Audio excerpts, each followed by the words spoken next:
Как отремонтировать светодиодную люстру с пультом? Чтобы отремонтировать люстру, сначала разберем ее устройство. Главной деталью такой люстры является контроллер, который с помощью антенны принимает радиокоманды от пульта и подает напряжение на ту или иную часть люстры. Обычно такая люстра имеет 2 или 3 отдельно включающиеся части, которые могут включаться как по отдельности, так и вместе в различных комбинациях. Каждая часть люстры получает питание не прямо от контроллера, а через электронный трансформатор. У нашей люстры 3 трансформатора. У каждого трансформатора есть вход и выход.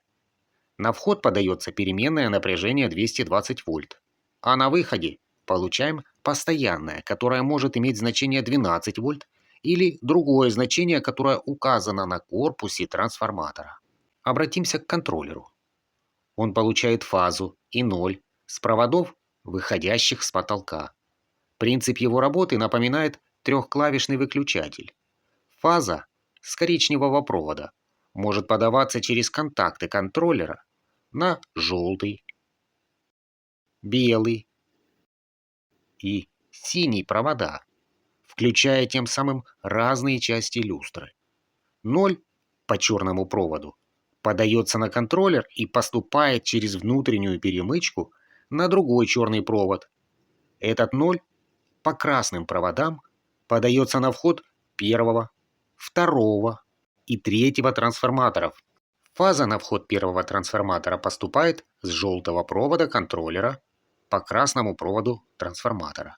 На вход первого трансформатора поступит напряжение 220 вольт тогда, когда контроллер замкнет контакт А, получив соответствующую команду от пульта.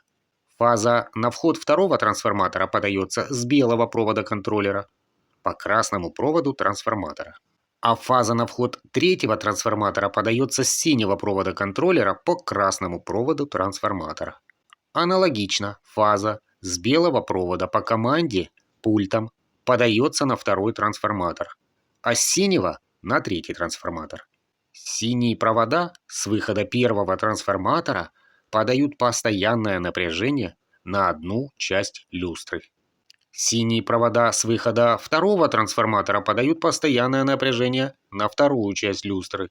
С третьего трансформатора постоянное напряжение подается на третью часть люстры.